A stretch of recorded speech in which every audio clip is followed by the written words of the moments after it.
नमस्कार, good evening, वड़क्कम, सत श्री अकाल। कैसे हैं आप सब? नवरात्रि का चौथा दिन है। आप लोग पूरी आस्था श्रद्धा से पूजा पाठ कर रहे होंगे। आज की कहानी शुरू करने से पहले मैं एक शेर बोलना चाहूँगी। अजीब जुल्म करती है तेरी यादें मुझ पर, सो जाऊँ तो उठा देती हैं, जग जाऊँ तो रुला देती हैं। ख़त्म हो गई कहानी, बस कुछ अल्फाज बाकी हैं। एक अधूरे इश्क की एक मुकम्मल सी याद बाकी है। कहानी मेरे बहुत खास की है। लड़कियां प्यार के पीछे पागल होती हैं, कोई तारीफ़ करने वाला हो, कोई प्यार करने वाला हो। तो कहानी एक मेरी सहेली की है। वो अपने घर की सबसे बड़ी है, तो घर वाले सोचते हैं कि सबसे बड़े बच्चे की शादी बहुत धूमधाम से करें। उसकी भी घर वालों के यही अरमान थे। उसकी शादी बहुत धूमधाम से हुई। वो महज 18 वर्ष की थी जब उसकी शादी हो गई, और शादी होते ही पति पत्नी बहुत अच्छे से रह रहे थे। घर वालों ने अलग कर दिया। उनके हिस्से सिर्फ एक कमरा आया। घर वालों ने कहा इसको बना लो, तो उसमें रहो। उन्होंने बहुत मेहनत करी। दोनों ने नौकरी करी, काम करा, पैसे जोड़े, और पैसे जोड़ने के बाद दोनों ने एक कमरे से 3 कमरा बनाया और बहुत अच्छे से रह रहे थे। इसने अपनी पढ़ाई पूरी की, काम किया, घर का काम किया, बाहर का काम किया, पूरा परिवार में पूरा सहयोग दिया। एक इसको बहुत प्यारी सी बच्ची हुई। दोनों का परिवार पूरा हो गया। बहुत अच्छे से तीनों बहुत अच्छी बॉन्डिंग के साथ रह रहे थे। वो बहुत पैशनेट और मतलब जिसको कहते प्यार की भूखी, तारीफ़ की भूखी थी। तो उसे पति से लगाव तो मिलता था, लेकिन पति उसके साथ बैठ के बातें नहीं करता था, उसके साथ कहीं घूमने नहीं जाता था। पैसे खर्च हो जाते थे तो पैसों का हिसाब रखता था, जो उसे अच्छा नहीं लगता था। और वो जितना भी कमाती थी सब कुछ अपने पति को देती थी। इवन ATM कार्ड सब कुछ उसको ही, अपने पति को दे देती थी। उसके पास कुछ नहीं था। वक्त बीतता गया। दोनों के बीच वैचारिक मतभेद शुरू हो गया।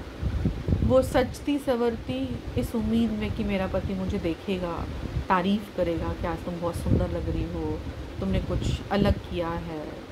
पर वो ऐसा कुछ कभी उसको सुनने को नहीं मिला। तो औरतें हमेशा से ही प्यार की भूखी होती हैं, तो वो प्यार ढूंढने लगी। उसको प्यार मिला जहाँ वो काम करती थी, वहाँ उससे कोई मिला जो ऑलरेडी शादीशुदा था। दोनों के बीच बहुत अच्छी बॉन्डिंग डेवलप हो गई। साथ जीने बनने की कस्में खाई।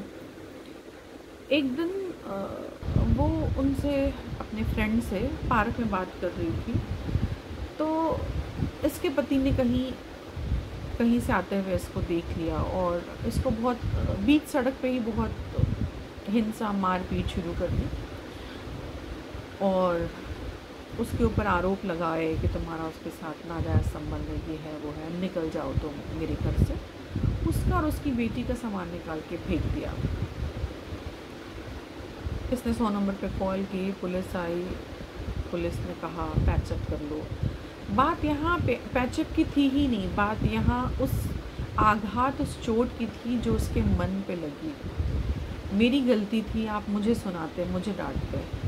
उस बच्ची की क्या गलती थी जिसको आपने घर से निकाल दिया?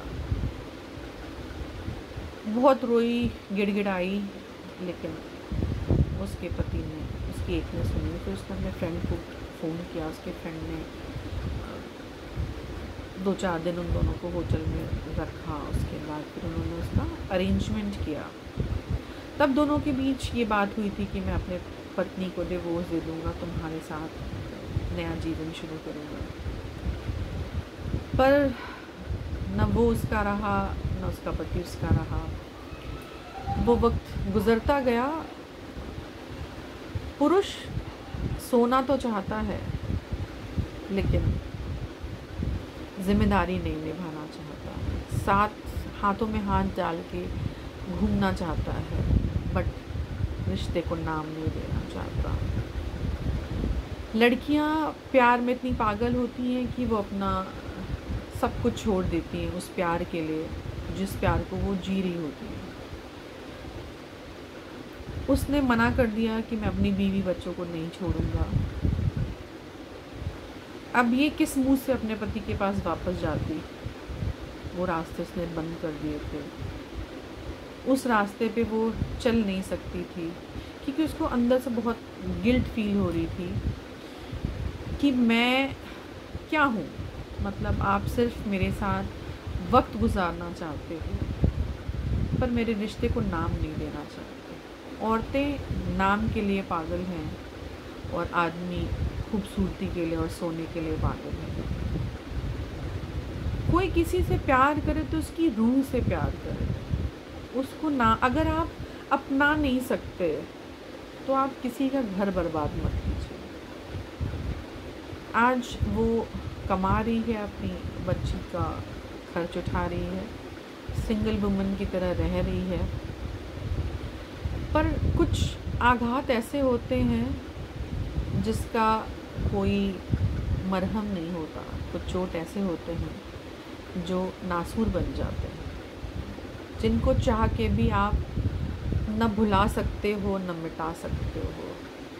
आज मुझे बहुत दुख होता है जब मेरी सहेली रोती है, पागल होती है कि मैंने अपनी ज़िंदगी में बहुत गलती करी, उस गलती की भरपाई मैं नहीं कर पा रही। ज़िंदगी में कुछ फ़ैसले, कभी कभी सही फ़ैसला गलत समय पे किया जाए तो उसका कोई अंत नहीं होता। इसलिए मोरल ऑफ़ द स्टोरी ये है कि आप अपनी ज़िंदगी बिताने के लिए किसी मर्द का सहारा ना लें, और आप की कोई तारीफ़ नहीं करता, आप किसी की तारीफ़ के मोहताज ना हो। आप खूबसूरत हो या बदसूरत हो, अपने लिए हो। आपकी रंग, रूप, व्यवहार, काबिलियत, खासियत, गुणवत्ता सब कुछ आपके लिए है, किसी और के लिए नहीं है। आप अच्छे हो तो आपकी अच्छाई सबको एक न एक दिन पता चल जाएगी, आपको उसको प्रमाणित करने की ज़रूरत नहीं है। तो ये कहानी यहीं ख़त्म करते हैं, और उन तमाम महिलाओं से मेरा हाथ जोड़कर मेरी विनती है कि कुछ भी करने से पहले एक बार अपने बच्चे के बारे में और अपने आने वाले भविष्य के बारे में ज़रूर सोचें कि आपके एक फ़ैसले से क्या अच्छा हो सकता है, क्या बुरा हो सकता है। नेगेटिव, पॉजिटिव, एडवांटेज, डिसएडवांटेज सब कुछ सोच के कोई फ़ैसला लें। और पुरुषों से ये रिक्वेस्ट है कि अगर आप किसी से प्यार करते हो तो उसको अपनाने की क्षमता रखें, तभी प्यार करें, अदरवाइज़ उतना आगे ना बढ़ें कि लौटना मुश्किल हो।